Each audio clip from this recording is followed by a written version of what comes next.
Hello friend, आपके अपने YouTube channel में आपका स्वागत है। आज मैं आपको नेम चेंज के बारे में पूरी जानकारी दूंगा, तो वीडियो में बने रहें। नेम चेंज किस तरीके से किया जाता है, जैसा कि रीज़न क्या होता है कि किसी को खुद का नाम पसंद नहीं है। जैसा कि हमारा नाम प्रदीप कुमार है, मुझे अपना नाम पसंद नहीं है। मैं प्रदीप से राम बनना चाहता हूँ या फिर राम कुमार बनना चाहता हूँ। तो ये पॉसिबल है। ये पॉसिबल सिर्फ और सिर्फ एक गैजेट ही एक माध्यम है। अब गैजेट क्या होता है? गैजेट एक दिल्ली से पब्लिश होने वाला न्यूज़पेपर है, जिसके माध्यम से हम अपने सभी डॉक्यूमेंट को न्यू नाम से चेंज करवा सकते हैं। तो अब ये गैजेट कैसे बनेगा? तो गैजेट बनाने के लिए आपको डॉक्यूमेंटेशन करना पड़ेगा, डॉक्यूमेंट बनाना पड़ेगा। अब ये डॉक्यूमेंट क्या होता है इसके बारे में बताता हूँ। जब आपने डिसाइड कर लिया कि आपका नया नाम क्या होगा, उसके बाद आपको एक एफिडेविट बनाना होगा। एफिडेविट किस तरीके से बनेगा?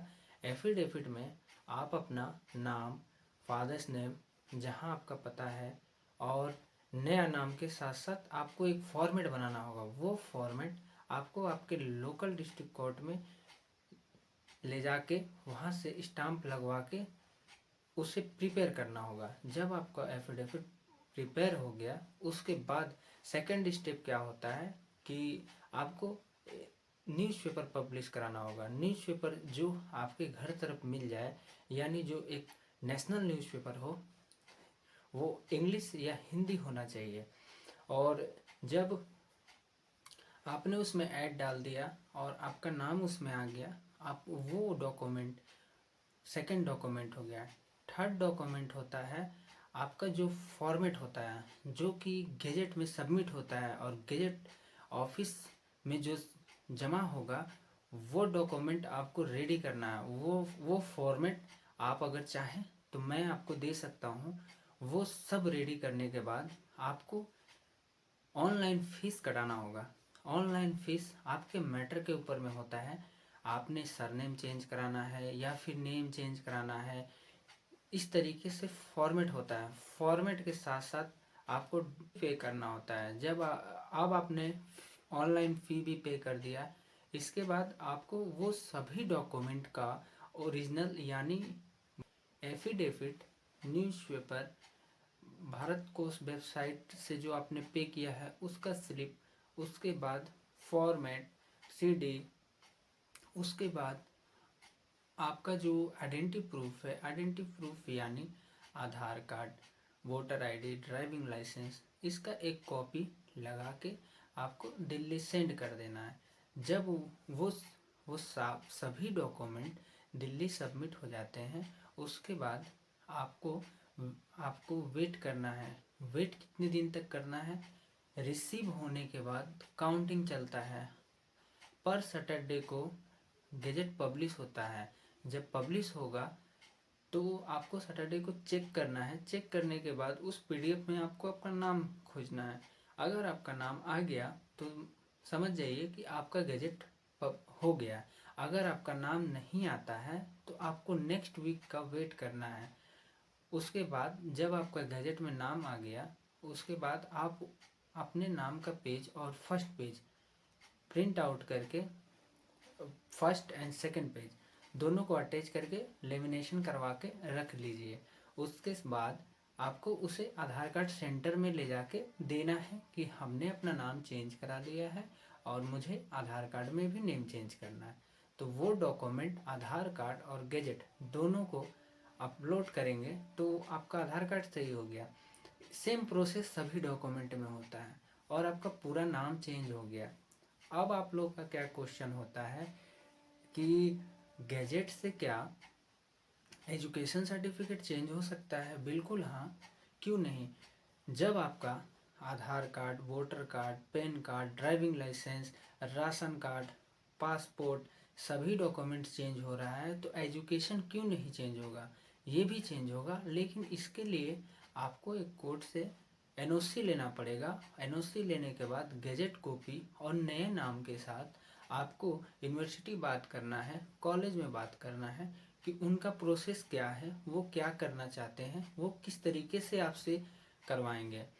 उसके बाद आपका एजुकेशन सर्टिफिकेट में नाम चेंज हो गया, नया सर्टिफिकेट मिल जाएगा आपको। अब आपका नेक्स्ट प्रोसेस क्या होता है कि फ्यूचर में कभी दिक्कत होगा, आपके पास जो गैजेट है उसका आपको लेमिनेशन करा के रख लिए, कहीं भी किसी भी तरह का दिक्कत होगा तो वो प्रूफ आपका सरकारी डॉक्यूमेंट है, उसे आप दिखा सकते हैं, गवर्नमेंट प्रूफ है, उसे आप दिखा दीजिएगा तो आप वैलिड पर्सन हो जाइएगा। उसके बाद नेक्स्ट प्रोसेस क्या होता है, इसमें आप बोलते हैं कि हमने सेंड कर दिया है और 3-4 महीना हो गया है, कोई रिस्पॉन्स नहीं है। इसका सॉल्यूशन मैं बताता हूँ। आपने कोई क्रिटिकल मिस्टेक किया है, इसके वजह से आपने ऑनलाइन फ़ी नहीं पे किया है, या फिर आपने गलत वेबसाइट में फ़ी पे कर दिया, या फिर गलत डिपार्टमेंट में कर दिया, तो इसका कोई जवाबदेही गैजेट ऑफिस नहीं है और ना ही डिपार्टमेंट ऑफ पब्लिकेशन है, क्योंकि आपने मिस्टेक किया है। अब ऐसा मिस्टेक ना हो, इसके लिए ही मैं यहाँ हूँ, क्योंकि मैं अभी तक 400 प्लस लोगों का गैजेट बना चुका हूँ और सभी का अच्छा रिस्पॉन्स आया है। रिजेक्ट होने का, जिसका रिजेक्ट होना रहता है, मैं पहले ही बता देता हूँ, क्योंकि उनका डॉक्यूमेंट में ही एरर रहता है, वो डॉक्यूमेंट पहले से ही गलत करके रखते हैं। और जब मैं उनको बोलता हूँ तो वो बोलते हैं सर चांस लेते हैं, तो चांस लेने से नहीं होता है, वहाँ पे आपका प्रॉपर डॉक्यूमेंट चेक किया जाता है। जब तक आपका डॉक्यूमेंट चेक नहीं होगा तब तक आपका नाम उसमें नहीं दिया जाता है।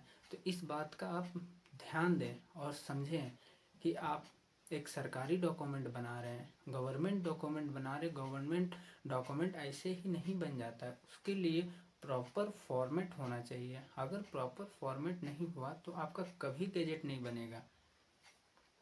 आशा करता हूँ आपको हमारी सभी बातें समझ में आई हो। तो आप इस वीडियो को लाइक करें, और किसी भी तरह का कमेंट हो तो आप कमेंट सेशन में पूछ सकते हैं। और अगर आपको किसी भी तरह का दिक्कत हो डॉक्यूमेंट बनाने में, तो आप हमें व्हाट्सएप पे, जो स्क्रीन पे नंबर दिया गया है, उस पर आप हमें व्हाट्सएप कर सकते हैं। डायरेक्ट कॉल मत कीजिएगा, क्योंकि उसमें प्रॉब्लम होता है, काफ़ी लोगों का कॉल आता है। तो आप व्हाट्सएप में अपना मैटर बताइएगा, मैं आपके हिसाब से आपका सॉल्यूशन दे दूँगा।